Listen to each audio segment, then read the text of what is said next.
Hi everyone, welcome to my channel. ತಮ್ಮೆಲ್ಲರಿಗೂ ನಮ್ಮ ಚಾನಲ್ಗೆ ಸ್ವಾಗತವನ್ನು ಕೋರುತ್ತಾ ಇವತ್ತಿನ ವಿಡಿಯೋದಲ್ಲಿ 2026ನೇ ಶೈಕ್ಷಣಿಕ ಸಾಲಿನ ವಿವಿಧ ಮೊರಾರ್ಜಿ ವಸತಿ ಶಾಲೆಗಳ ಇಲ್ಲಿ ಎರಡನೇ ಸುತ್ತಿನ ಸೀಟು ಹಂಚಿಕೆಗೆ ಸಂಬಂಧಪಟ್ಟಂತೆ ಕೆಲವೊಂದಿಷ್ಟು ಮಾಹಿತಿಗಳನ್ನು ನಾನು ಈಗಾಗಲೇ ನಿನ್ನೆ ವಿಡಿಯೋದಲ್ಲಿ ತಿಳಿಸಿಕೊಟ್ಟಿದ್ದೇನೆ. ಇದೀಗ ಬಹಳಷ್ಟು ಪೋಷಕರು ಮತ್ತು ವಿದ್ಯಾರ್ಥಿಗಳು ಕೂಡ ಕೇಳ್ತಾ ಇದ್ರಿ, ಇಲ್ಲಿ ಮೊದಲ ಸುತ್ತಿನ ಸೀಟು ಹಂಚಿಕೆಯಲ್ಲಿ ನಾವು ಹೆಚ್ಚು ಅಂಕಗಳನ್ನು ಗಳಿಸಿದ್ರು ಕೂಡ ಸೆಲೆಕ್ಟ್ ಆಗಿಲ್ಲ ಮತ್ತು ಎರಡನೇ ಲಿಸ್ಟ್ನಲ್ಲಿ ಆದರೂ ಆಯ್ಕೆ ಆಗುತ್ತಾ ಇಲ್ವಾ ಅಂತ. ಅದಕ್ಕೋಸ್ಕರ ಕೆಲವೊಂದಿಷ್ಟು ನಿಖರವಾದಂತಹ ಸ್ಪಷ್ಟವಾದಂತಹ ಮಾಹಿತಿಗಳನ್ನು ತಮ್ಮೊಂದಿಗೆ ಶೇರ್ ಮಾಡ್ಕೊಳ್ತಾ ಇದ್ದೀನಿ. ಇಲ್ಲಿ ಏನು ಸಮಸ್ಯೆಗಳು ಮೇನ್ ಆಗ್ತಾ ಇದೆ ಅನ್ನೋದು ಬಹಳಷ್ಟು ಪೋಷಕರಿಗೆ ವಿದ್ಯಾರ್ಥಿಗಳಿಗೆ ಗೊತ್ತಿಲ್ಲ. ಅದರ ಬಗ್ಗೆ ತಮಗೆ ಸಂಪೂರ್ಣವಾದಂತಹ ಡೀಟೇಲ್ಸನ್ನು ಇವತ್ತಿನ ವಿಡಿಯೋದಲ್ಲಿ ತಿಳಿಸ್ಕೊಡ್ತಾ ಇದ್ದೀನಿ. ಇನ್ನು ತಾವು ನಮ್ಮ ಚಾನಲ್ ಫಸ್ಟ್ ಟೈಮ್ ನೋಡಿದರೆ ತಾವುಗಳು ಈ ಚಾನಲನ್ನು ಸಬ್ಸ್ಕ್ರೈಬ್ ಆಗಿ, ಇದು ನಮಗೆ ಶೈಕ್ಷಣಿಕ ವಿಡಿಯೋಗಳನ್ನು ಮಾಡಲಿಕ್ಕೆ ಇನ್ಸ್ಪಿರೇಷನ್ ನೀಡುತ್ತೆ ಅಂತ ತಿಳಿಸುತ್ತಾ, ನೋಡಿರಿ, ಕರ್ನಾಟಕ ರಾಜ್ಯದಲ್ಲಿ ಒಟ್ಟು ಇರುವಂತಹ ಶಾಲೆಗಳ ಸಂಖ್ಯೆ ನೋಡಿದಾಗ 847ಕ್ಕೂ ಹೆಚ್ಚು ಇಲ್ಲಿ ಮೊರಾರ್ಜಿ ವಸತಿ ಶಾಲೆಗಳಿವೆ. ಅವು ವಿವಿಧ ಹೆಸರುಗಳಿಂದ ಕರೀತಾರೆ.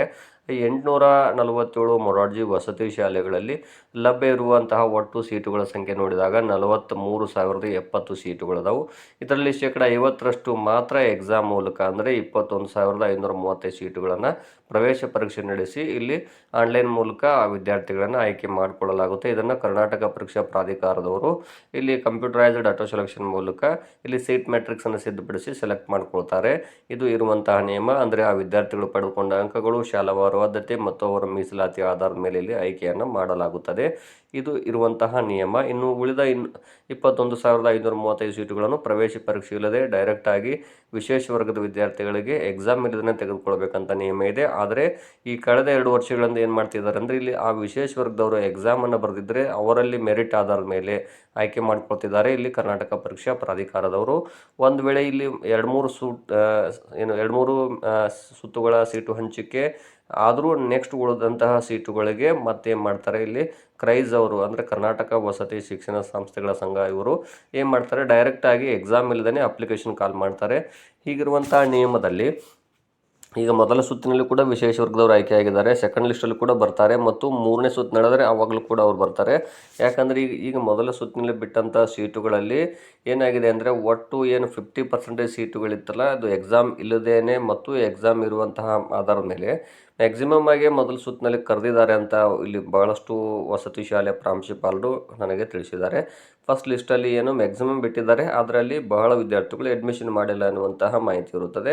ಇನ್ನು ಕೆಲವೊಂದು ಗರ್ಲ್ಸ್ ಸ್ಕೂಲಲ್ಲಿ ಮ್ಯಾಕ್ಸಿಮಮ್ ಆಗಿ ಅಡ್ಮಿಷನ್ ಆಗಿದ್ದಾವೆ ಅನ್ನುವಂತಹ ಮಾಹಿತಿ ಬಂದಿರುತ್ತದೆ.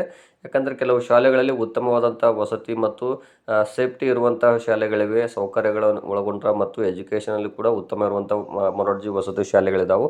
ಹಾಗಾಗಿ ಇಲ್ಲಿ ಗರ್ಲ್ಸ್ ಸ್ಕೂಲ್ಗಳಲ್ಲಿ ಮ್ಯಾಕ್ಸಿಮಮ್ ಅಡ್ಮಿಷನ್ ಆಗಿದೆ ಎನ್ನುವಂತಹ ಮಾಹಿತಿ ಬಂದಿರುತ್ತದೆ. ಇನ್ನು ಏನು ಸಮಸ್ಯೆ ಆಗಿದೆ, ಮೊದಲ ಸುತ್ತಿನಲ್ಲಿ ಯಾಕೆ ಆಯ್ಕೆ ಆಗಿಲ್ಲ ಅಥವಾ ಸೆಕೆಂಡ್ ಲಿಸ್ಟಲ್ಲಿ ಕೂಡ ಆಯ್ಕೆ ಆಗುವುದು ಡೌಟ್ ಅನ್ನುವಂಥ ಮಾಹಿತಿಗಳು ಕೆಲವೊಂದು ಶಾಲೆಯವರು ನಮಗೆ ತಿಳಿಸಿದ್ದಾರೆ. ಯಾಕೆ ಕೆಲವು ವಿದ್ಯಾರ್ಥಿಗಳು ಮೆರಿಟ್ ಇದ್ದರೂ ಆಯ್ಕೆ ಆಗ್ತಾ ಇಲ್ಲ ಅಂದರೆ, ನೋಡ್ರಿ, ಇಲ್ಲಿ ಆಯ್ಕೆ ಪ್ರಕ್ರಿಯೆ ನಾನು ಬಗ್ಗೆ ನಿಮಗೆ ಆಗಲೇ ಹೇಳಿದೆ. ಇಲ್ಲಿ ಏನಿದೆ ಅಂದರೆ, ಸ್ಥಳೀಯ ಅಭ್ಯರ್ಥಿಗಳಿಗೆ, ಅಂದರೆ ರಾಜ್ಯದ ಎಲ್ಲ ತಾಲೂಕಿನ ಸ್ಥಳೀಯ ಅಭ್ಯರ್ಥಿಗಳಿಗೆ 75% ಸ್ಥಾನಗಳನ್ನು, ಅದೇ ಜಿಲ್ಲೆಯ ಇತರ ತಾಲೂಕಿನ ಅಭ್ಯರ್ಥಿಗಳಿಗೆ 25% ಸ್ಥಾನಗಳನ್ನು ಹಂಚಿಕೆ ಮಾಡಲಾಗುತ್ತದೆ ಅಂತ ತಿಳಿಸಿದ್ದಾರೆ. ಇದೇ ಮೇನ್ ಸಮಸ್ಯೆ ಆಗಿರುವುದು ಎಲ್ಲ ವಿದ್ಯಾರ್ಥಿಗಳಿಗೆ. ಯಾಕೆ ಅಂದರೆ, ಮೊದಲೆಲ್ಲ ಏನಿತ್ತು ಅಂದರೆ ತಾಲೂಕುಗಳ ಸಂಖ್ಯೆ ಕಡಿಮೆ ಇದ್ದು, ಈಗ ಏನಾಗಿದೆ ಅಂದರೆ ಒಂದೊಂದು ತಾಲೂಕುಗಳನ್ನು, ದೊಡ್ಡ ದೊಡ್ಡ ತಾಲೂಕುಗಳನ್ನು ಏನು ಮಾಡಿದ್ದಾರೆ, ಮತ್ತೆ 2-3 ತಾಲೂಕುಗಳಾಗಿ ಡಿವೈಡ್ ಮಾಡಿದ್ದಾರೆ. ಆಗ ಹೊಸದಾಗಿ ಆದಂಥ ತಾಲೂಕುಗಳೇನಿದಾವಲ್ಲ, ಆ ತಾಲೂಕುಗಳಲ್ಲಿ ಕೇವಲ ಒಂದೊಂದೇ ಶಾಲೆಗಳಿದಾವೆ. ಮೊದಲೆಲ್ಲ ಏನಿತ್ತು ಅಂದರೆ, ಒಂದು ದೊಡ್ಡ ತಾಲೂಕಿತ್ತು, ಅಲ್ಲಿ 8ರಿಂದ 10 ವಸತಿ ಶಾಲೆಗಳು ಬರ್ತಾ ಇದ್ವು. ಈಗೇನಾಗಿದೆ ಅಂದರೆ, ಕೇವಲ ಹೊಸ ತಾಲೂಕುಗಳಲ್ಲಿ ಒಂದೇ ವಸತಿ ಶಾಲೆಗಳು ಅದಾವೆ. ಎಕ್ಸಾಂಪಲ್ ಆಗಿ ನಮ್ಮ ತಾಲೂಕಲ್ಲಿ ನೋಡ್ರಿ, ಒಂದು 3ರಿಂದ 4 ತಾಲೂಕುಗಳಾಗಿ ಡಿವೈಡ್ ಆಗಿದ್ದಾವೆ. ನಮ್ಮ ತಾಲೂಕಲ್ಲಿ ಕೇವಲ ಗರ್ಲ್ಸ್ ಸ್ಕೂಲ್ ಮಾತ್ರ ಬಂದಿದೆ. ಈಗ ಮೊದಲೆಲ್ಲ 5 ಬರ್ತಿದ್ವು, 5-6 ಸ್ಕೂಲ್ಗಳು ಬರ್ತಾಯಿದ್ದು ಫಸ್ಟಿಗೆ. ಈಗೇನಾಗಿದೆ ಅಂದರೆ, ಹೊಸ ತಾಲೂಕು ಆಗಿರೋದ್ರಿಂದ ಆ ತಾಲೂಕಲ್ಲಿ ಕೇವಲ ಒಂದೇ ವಸತಿ ಶಾಲೆ ಇದೆ, ಅದು ಗರ್ಲ್ಸ್ ಸ್ಕೂಲ್ ಮಾತ್ರ ಇದೆ. ಹೀಗಿದ್ದಾಗ ನಮ್ಮ ತಾಲೂಕಿನಲ್ಲಿ ಸುಮಾರು 1200ಕ್ಕೂ ಹೆಚ್ಚು ವಿದ್ಯಾರ್ಥಿಗಳು ಎಕ್ಸಾಮ್ ಬರೆದಿದ್ದಾರೆ. ಇದು ನಿಖರವಾದ ಮಾಹಿತಿ ತಮ್ಗೆ ಹೇಳೋದು. ಅಲ್ಲಿ ಗರ್ಲ್ಸ್ ಸ್ಕೂಲ್ ಮಾತ್ರ ಇದ್ದಾಗ ಕೇವಲ 50 ಸೀಟುಗಳಿರುವ ಶಾಲೆ. ಹಾಗಿದ್ದಾಗ ಬಾಯ್ಸ್ ವಿದ್ಯಾರ್ಥಿಗಳು ಏನು ಮಾಡಬೇಕು, ಇದು ಕ್ವಶನ್ ಮಾರ್ಕ್ ಮೊದಲು. ಮತ್ತು ಔಟ್ ಆಫ್ ತಾಲೂಕಿನ ವಿದ್ಯಾರ್ಥಿಗಳಿಗೆ 25% ಅಂತ ಹೇಳಿದೆ ನಾನು. ಆದರೆ ಅಲ್ಲಿ ಔಟ್ ಆಫ್ ತಾಲೂಕು ಅಂದಾಗ ಇಡೀ ಜಿಲ್ಲೆಯಲ್ಲಿರುವಂಥ ಎಲ್ಲ ತಾಲೂಕಿನ ವಿದ್ಯಾರ್ಥಿಗಳು ಕೂಡ ಅಲ್ಲಿ ಕಾಂಪಿಟೇಷನ್ ಮಾಡ್ತಾರೆ, ಸ್ಪರ್ಧೆ ಮಾಡ್ತಾರೆ. ಹಾಗಿದ್ದಾಗ ನಮ್ಮ ತಾಲೂಕಿನ ವಿದ್ಯಾರ್ಥಿಗಳ ಒಂದು ಮೆರಿಟ್ ಕಡಿಮೆ ಇದ್ದರೆ ಬೇರೆ ತಾಲೂಕಲ್ಲಿ ಕೂಡ ಅವರು ಸೆಲೆಕ್ಟ್ ಆಗೋದಿಲ್ಲ. ಇದು ನಿಜವಾದ ಸಮಸ್ಯೆ ಉಂಟಾಗಿರುವುದು ಇಲ್ಲಿನೇ. ಮೊದಲೆಲ್ಲ ಹಾಗಿರಲಿಲ್ಲ, ಇದೇ ಮೊದಲ ಬಾರಿಗೆ ಮತ್ತು ಕಳೆದ ವರ್ಷದಿಂದ ಈ ರೀತಿ ಅವರು ಔಟ್ ಆಫ್ ತಾಲೂಕು ಏನಿದಾವಲ್ಲ ಹೊಸ ತಾಲೂಕುಗಳ ಶಾಲೆಗಳನ್ನು ಅವ್ರು ಏನು ಮಾಡಿದ್ದಾರೆ, ಅವನು ಕೂಡ ಅಲ್ಲಿ ತಾಲೂಕು ಅಂತ ನಿರ್ಧಾರ ಮಾಡಿದ್ದಾರೆ. ಮೊದಲು ಬರೀ ಏನಿದ್ದು ಅಂದರೆ ಕೇವಲ ತಹಶೀಲ್ದಾರ್ ಕಚೇರಿಗಳು ಮಾತ್ರ ಇದ್ದು ಹೊಸ ತಾಲೂಕುಗಳಲ್ಲಿ. ಈಗೇನು ಮಾಡಿದ್ದಾರೆ, ಈ ಎಜುಕೇಷನ್ಗೆ ಸಂಬಂಧಪಟ್ಟಾಗೆ ಆ ತಾಲೂಕುಗಳನ್ನು ಪರಿಗಣನೆ ಮಾಡಿದ್ದಾರೆ ಇಲ್ಲಿ ಕರ್ನಾಟಕ ಪರೀಕ್ಷಾ ಪ್ರಾಧಿಕಾರದವರು. ಹಾಗಾಗಿ ನಮ್ಮ ತಾಲೂಕಿನ ಉದಾಹರಣೆಯನ್ನು ನಾನು ತಿಳಿಸ್ತಾ ಇದ್ದೀನಿ. ನಮ್ಮ ತಾಲೂಕಲ್ಲಿರುವಂತಹ ಒಂದೇ ಒಂದು ವಸತಿ ಶಾಲೆ, ಅದು ಕಿತ್ತೂರು ರಾಣಿ ಚೆನ್ನಮ್ಮ ವಸತಿ ಶಾಲೆ ಇದೆ. ಸೊ ಆ ವಿದ್ಯಾರ್ಥಿಗಳು ಕೇವಲ ಬಾಲಕಿಯರಿಗೆ ಮಾತ್ರ ಅವಕಾಶ. ಅದು ಎಷ್ಟು ಅಂದರೆ 35 ವಿದ್ಯಾರ್ಥಿನಿಯರಿಗೆ ಅವಕಾಶ ಇದೆ. ಅದು ಪರಿಶಿಷ್ಟ ಜಾತಿ ವಸತಿ ಶಾಲೆ. ಹಾಗಿದ್ದಾಗ ಅಲ್ಲಿ ಪರಿಶಿಷ್ಟ ಜಾತಿ ವಿದ್ಯಾರ್ಥಿಗಳಿಗೆ ಮತ್ತು ಪರಿಶಿಷ್ಟ ಪಂಗಡ ವಿದ್ಯಾರ್ಥಿಗಳಿಗೆ OBC ಅವರಿಗೆ ಒಂದು 8% ಮೀಸಲಾತಿ ಸಿಗಬಹುದು ಆ ಶಾಲೆಯಲ್ಲಿ. ಇನ್ನು ಉಳಿದ ಬಾಲಕ ವಿದ್ಯಾರ್ಥಿಗಳು ಏನು ಮಾಡಬೇಕು, ಹಾಗಾದರೆ 1200 ವಿದ್ಯಾರ್ಥಿಗಳು ಬರೆದಿದ್ದಾರೆ ಎಕ್ಸಾಮನ್ನು. ಹಾಗಿದ್ದಾಗ ಅದರಲ್ಲಿ ಒಂದು 45% ಬಾಲಕರು ಎಕ್ಸಾಮ್ ಬರೆದಿದ್ದಾರೆ, ಅವ್ರಿಗೆ ಯಾವುದೇ ರೀತಿಯಾದ ಸೆಲೆಕ್ಷನ್ ಆಗಿಲ್ಲ. ಮತ್ತು ಬಹಳಷ್ಟು ಮೆರಿಟ್ ಇರಬೇಕಾಗುತ್ತೆ, 90ಕ್ಕೂ ಹೆಚ್ಚು ಅಂಕ ಪಡೆದಿದ್ದರೆ ಔಟ್ ಆಫ್ ತಾಲೂಕಿನಲ್ಲಿ ಸೆಲೆಕ್ಷನ್ ಸಿಗುತ್ತೆ. ಹೀಗಿದ್ದಾಗ ನಮ್ಮ ತಾಲೂಕದ ಉದಾಹರಣೆ ನಾನು ಹೇಳಿದೆ. ಪ್ರತಿಯೊಂದು ಕರ್ನಾಟಕ ರಾಜ್ಯದಲ್ಲಿರುವಂಥ ಎಲ್ಲ ಜಿಲ್ಲೆಗಳಲ್ಲೂ ಈ ಸಮಸ್ಯೆ ಎಲ್ಲ ವಿದ್ಯಾರ್ಥಿಗಳಿಗೆ ಕಾಡ್ತಾ ಇದೆ. ಇಷ್ಟು ಸೀಟುಗಳಿದಾವೆ, ನಮ್ಮ ಮಗಂದು ಯಾಕಾಗಿಲ್ಲ ಎನ್ನುವಂತಹ ಆಯ್ಕೆ ಪ್ರಕ್ರಿಯೆ ಯಾಕಾಗಿಲ್ಲ ಅನ್ನುವಂಥ ಪೋಷಕರ ಪ್ರಶ್ನೆ ಸಹಜ.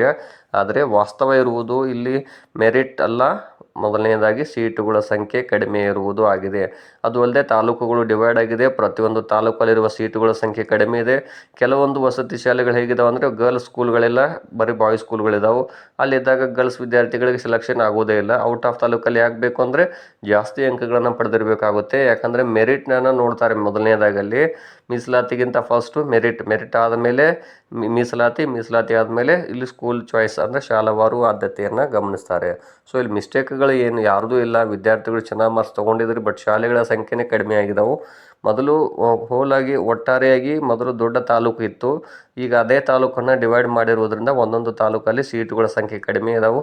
ಹೀಗಾಗಿ ವಿದ್ಯಾರ್ಥಿಗಳು ಸೆಲೆಕ್ಷನ್ ಆಗ್ತಾ ಇಲ್ಲ ಅನ್ನುವಂತಹ ಮಾಹಿತಿಯನ್ನು, ನನಗೆ ಸಂಪೂರ್ಣವಾದಂಥ ಮಾಹಿತಿ ತಿಳ್ಕೊಂಡು ಈ ಮಾಹಿತಿ ತಮಗೆ ತಿಳಿಸ್ತಾ ಇದ್ದೀನಿ. ಇಲ್ಲಿರುವುದೇ ಸಮಸ್ಯೆ ಹಾಗಾಗಿರೋದ್ರಿಂದ ಇಲ್ಲಿ ವಿದ್ಯಾರ್ಥಿಗಳು ಆಯ್ಕೆ ಆಗ್ತಾ ಇಲ್ಲ. ಆದ್ದರಿಂದ ಇಲ್ಲಿ ಮೂಲ ಕಾರಣಕ್ಕೆ ಪರಿಹಾರ ಹುಡುಕೋದಾದರೆ ವಿದ್ಯಾರ್ಥಿಗಳು ಏನು ಮಾಡಬೇಕು, ಜಾಸ್ತಿ ಅಂಕಗಳನ್ನು ಗಳಿಸಬೇಕು.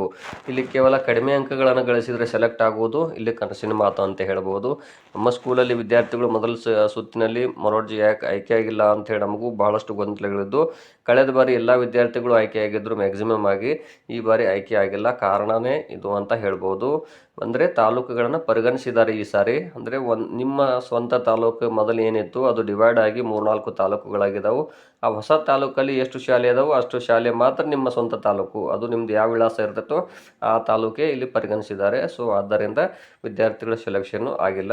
ಸೊ ಇದಕ್ಕೆ ಪರಿಹಾರ ಏನು ಅಂದರೆ, ತಾವುಗಳಲ್ಲಿ ಹೆಚ್ಚೆಚ್ಚು ಅಂಕ ಗಳಿಸಿದರೆ ಮಾತ್ರ ಅವರಿಗೆ ಔಟ್ ಆಫ್ ತಾಲೂಕಿನಲ್ಲಿ ಚಾನ್ಸಸ್ ಸಿಗ್ಬೋದು.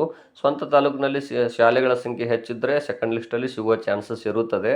ಒಂದು ವೇಳೆ ಶಾಲೆಗಳನ್ನೇ ಕಡಿಮೆ ಇದ್ದಾಗ ಅಲ್ಲಿ ಔಟ್ ಆಫ್ ತಾಲೂಕಿಗೆ ಆಯ್ಕೆ ಆಗಬೇಕು ಅಂದರೆ ನೀವು ಹೆಚ್ಚೆಚ್ಚು ಅಂಕಗಳನ್ನು ಗಳಿಸಬೇಕಾಗುತ್ತೆ. 85ರಿಂದ 90ಕ್ಕೂ ಹೆಚ್ಚು ಅಂಕಗಳನ್ನು ಗಳಿಸಬೇಕು. ಇದೇ ಪ್ರಾಬ್ಲಮ್ ಆಗಿರುವುದರಿಂದಾಗಿ ವಿದ್ಯಾರ್ಥಿಗಳು ಇಲ್ಲಿ ಆಯ್ಕೆ ಆಗಿಲ್ಲ ಅಂತಲೇ ಹೇಳ್ಬೋದು. ಇದು ನಾನು ಸ್ಪಷ್ಟವಾದಂತಹ ಮಾಹಿತಿಯನ್ನು ಇಟ್ಕೊಂಡು ತಮಗೆ ತಿಳಿಸ್ತಾ ಇದ್ದೀನಿ. ಒಂದು ವೇಳೆ ಇಲ್ಲಿ ಫಸ್ಟ್ ಲಿಸ್ಟಲ್ಲಿ ಆಯ್ಕೆ ಆಗಿಲ್ಲ ಅಂದರೆ ಚಿಂತಿಸಬೇಡಿ. ಇನ್ನೂ ಕೆಲವು ವಿದ್ಯಾರ್ಥಿಗಳಿಗೆ ಸೆಕೆಂಡ್ ಲಿಸ್ಟಲ್ಲಿ ಸಿಗುವ ಚಾನ್ಸಸ್ ಇರುತ್ತೆ. ಯಾಕಂದರೆ ಔಟ್ ಆಫ್ ತಾಲೂಕಲ್ಲಿ ಇನ್ನೂ ಸೀಟುಗಳು ಬಹಳ ಉಳಿದಿದ್ದಾವೆ. 25% ಮೀಸಲಾತಿ ಇತ್ತಲ್ಲ, ಅಲ್ಲಿ ಇನ್ನೂ ಕೆಲವು ವಿದ್ಯಾರ್ಥಿಗಳು ಅಡ್ಮಿಷನ್ ಮಾಡಿಲ್ಲ. ಅಂದರೆ ದೂರ ಆಗೈತೆ ಶಾಲೆ ಅಂಥೇಳಿ ಕೆಲವು ವಿದ್ಯಾರ್ಥಿಗಳು ಅಡ್ಮಿಷನ್ ಮಾಡಿಲ್ಲ. ಸೊ ತಾವುಗಳು ಏನು ಮಾಡಬೇಕು ಅಂದರೆ ಸೆಕೆಂಡ್ ಲಿಸ್ಟಲ್ಲಿ ಔಟ್ ಆಫ್ ತಾಲೂಕು ಸಿಕ್ಕರು ಕೂಡ ಅಡ್ಮಿಷನ್ ಮಾಡಿ. ಯಾಕಂದರೆ ಈ ಅವಕಾಶ ಮತ್ತೆ ಯಾರಿಗೂ ಸಿಗೋದಿಲ್ಲ. ಇಲ್ಲಿ ಸ್ವಂತ ತಾಲೂಕಿನ ವಿದ್ಯಾರ್ಥಿಗಳು ಅಡ್ಮಿಷನ್ ಮಾಡಿಲ್ಲ ಅಂದರೆ ಬೇರೆಯವರು ಆಪ್ಷನ್ ಇರುತ್ತೆ ಅವರಿಗೆ. ಬಟ್ ನೀವು ಔಟ್ ಆಫ್ ತಾಲೂಕಿಗೆ ಸೆಲೆಕ್ಟ್ ಆಗಿದೆ, ನಮ್ಮ ದೂರ ಆಗಿದೆ, ನಮ್ಮ ಸ್ವಂತ ತಾಲೂಕು ಸಿಗುತ್ತಾ ಅಂದರೆ ಸಿಗೋದಿಲ್ಲ. ಯಾಕಂದರೆ ಸೀಟುಗಳ ಸಂಖ್ಯೆ ಬಹಳ ಕಡಿಮೆ ಇದಾವೆ. ಮತ್ತು ಇಲ್ಲಿ ಮೆರಿಟ್ ಬಹಳ ಅದ ಈ ಸಾರಿ. ಇಡೀ ಸ್ಟೇಟ್ ಲೆವೆಲಲ್ಲಿ ಪ್ರತಿಯೊಂದು ಜಿಲ್ಲೆಯಲ್ಲಿ 30 ಕನಿಷ್ಠ 15,000, 20,000, 30,000 ವಿದ್ಯಾರ್ಥಿಗಳು ಎಕ್ಸಾಮನ್ನು ಬರೆದಿದ್ದಾರೆ. ಹಾಗಾಗಿ ಯಾವ ವಿದ್ಯಾರ್ಥಿಗಳು ಕೂಡ ಇಲ್ಲಿ ಚಾನ್ಸಸ್ಗಳು ಕಡಿಮೆ ಸಿಗ್ತಾ ಇದೆ ಅಂತ ಹೇಳ್ಬೋದು. ಇನ್ನು ವಿಶೇಷ ವರ್ಗದ ವಿದ್ಯಾರ್ಥಿಗಳಿಗೆ ನಾನು ಆಗಲೇ ಹೇಳಿದಾಗ ಫಸ್ಟ್ ಲಿಸ್ಟಲ್ಲಿ ಕೂಡ ತೆಗೆದುಕೊಂಡಿದ್ದಾರೆ, ಸೆಕೆಂಡ್ ಲಿಸ್ಟಲ್ಲಿ ಕೂಡ ಬರುತ್ತೆ, ಥರ್ಡ್ ಲಿಸ್ಟಲ್ಲಿ ಕೂಡ ಬರುವ ಚಾನ್ಸಸ್ಸು ಇರುತ್ತದೆ ಅವ್ರದ್ದು. ಯಾಕಂದರೆ ಸೀಟುಗಳು ಇನ್ನೂ ಬಹಳ ಉಳಿದಿದ್ದು ಅವ್ರದ್ದು ಬೇರೆ ಬೇರೆ ಜಿಲ್ಲೆಗಳಲ್ಲಿ. ಸೊ ತಾವುಗಳು ಕೂಡ ವೆಯ್ಟ್ ಮಾಡಿ. ಸೆಕೆಂಡ್ ಲಿಸ್ಟ್ ಮೋಸ್ಟ್ಲಿ ಈ 2-3 ದಿನಗಳಲ್ಲಿ ಬರುವಂತಹ ಚಾನ್ಸಸ್ ಇರುತ್ತೆ ಅಂತ ತಿಳಿಸಿದ್ದಾರೆ. ಔಟ್ ಆಫ್ ತಾಲೂಕಿಗೆ ಯಾರಾದರೂ ಸೆಲೆಕ್ಟ್ ಆದರೆ ತಾವುಗಳು ಅಡ್ಮಿಷನ್ ಮಾಡಿ ಹೋಗಿ. ಯಾಕಂದರೆ ಈ ಅವಕಾಶ ಮತ್ತೆ ಬೇರೆಯವರಿಗೆ ಹೋಗುತ್ತೆ ಥರ್ಡ್ ಲಿಸ್ಟಲ್ಲಿ. ಮತ್ತೆ ನೀವೇನಾದರೂ ಅಡ್ಮಿಷನ್ ಮಾಡದೇ ಇದ್ದರೆ ಇದೇ ರೀತಿಯಾಗಿದೆ. ಫಸ್ಟ್ ಲಿಸ್ಟಲ್ಲಿ ಕೆಲವು ವಿದ್ಯಾರ್ಥಿಗಳು ಔಟ್ ಆಫ್ ತಾಲೂಕು ಸಿಕ್ಕಿದೆ ಅಂತ ಅವರು ಅಡ್ಮಿಷನ್ ಮಾಡಿಲ್ಲ. ಯಾಕಂದ್ರೆ ಮತ್ತೆ ನೆಕ್ಸ್ಟ್ ಲಿಸ್ಟಲ್ಲಿ ನಮ್ಮ ತಾಲೂಕಿಗೆ ಆಗ್ಬೋದು ಎನ್ನುವಂಥ ಆಸೆ ಇಟ್ಕೊಂಡಿದ್ದಾರೆ. ಆದರೆ ಆಗಿಲ್ಲ. ಯಾಕಂದರೆ ನಿಮ್ಮ ಸ್ವಂತ ತಾಲೂಕಲ್ಲಿ ಸೀಟುಗಳು ಇಲ್ಲ ಅಂತಲೇ ಔಟ್ ಆಫ್ ತಾಲೂಕಲ್ಲಿ ನಿಮ್ಮ ಮೆರಿಟ್ ಇತ್ತು ಅಂತ ಕೊಟ್ಟಿದ್ದಾರೆ ಅವ್ರು ಸೀಟನ್ನು. ನೀವು ಬಿಟ್ರಿ ಅಂದರೆ ಮತ್ತೆ ನಿಮಗೆ ಅವಕಾಶ ಸಿಗೋದಿಲ್ಲ. ಈ ರೀತಿ ನಿಯಮಗಳು ಇಲ್ಲಿ ಇರೋದರಿಂದಾಗಿ ತಮ್ಮ ವಿದ್ಯಾರ್ಥಿಗಳಿಗೆ ಬಹಳಷ್ಟು ವಿದ್ಯಾರ್ಥಿಗಳು ಅಡ್ಮಿಷನ್ ಆಗಿಲ್ಲ ಅಂತಲೇ ಹೇಳ್ಬೋದಾಗಿದೆ. ಆದರೆ ಔಟ್ ಆಫ್ ತಾಲೂಕು ಸಿಕ್ಕಾಗ ಯಾರು ಬಿಡಬಾರ್ದು ಅನ್ನೋದು ನನ್ನ ಒಂದು ಒಪಿನಿಯನ್ ಅಂತ ತಿಳಿಸ್ತಾ ಇದ್ದೀನಿ. ಓಕೆ, ನೋಡೋಣ. ಇನ್ನು ಸೆಕೆಂಡ್ ಲಿಸ್ಟು ಇನ್ನೊಂದು 2-3 ದಿನಗಳಲ್ಲಿ ಬರುವ ಚಾನ್ಸಸ್ ಇರುತ್ತೆ. ನಾನು ಕೂಡ ಲೈವ್ ಅಪ್ಡೇಟ್ಸ್ಗಳನ್ನು ತಮ್ಮ ಮುಂದೆ ನೀಡ್ತಾ ಹೋಗ್ತೀನಿ. ಸೊ ತಾವುಗಳು ವೇಟ್ ಮಾಡಿ. ಯಾರ್ದಾದ್ರೂ ಇಲ್ಲಿ ಅಡ್ಮಿಷನ್ ಆಗಿಲ್ಲ ಅಂದರೆ ಚಿಂತಿಸಬೇಡಿ. ಇನ್ನೂ ಥರ್ಡ್ ಲಿಸ್ಟ್ ಕೂಡ ಬರ್ಬೋದು. ಕೆಲವು ವಿದ್ಯಾರ್ಥಿಗಳು ಅಡ್ಮಿಷನ್ ಮಾಡಲಿಲ್ಲ ಅಂದರೆ ಮತ್ತೆ ಇಲ್ಲಿ ತಮ್ಮದು ಪರಿಗಣಿಸ್ತಾರೆ ಅನ್ನುವಂತಹ ಮಾಹಿತಿನ ತಮಗೆ ತಿಳಿಸ್ತಾ, ಈ ಮಾಹಿತಿ ಸಂಪೂರ್ಣವಾಗಿದೆ, ತಮಗೆ ಅರ್ಥವಾಗಿದೆ ಅಂತ ಅಂದ್ಕೊಂಡಿದ್ದೀನಿ. ಧನ್ಯವಾದಗಳು.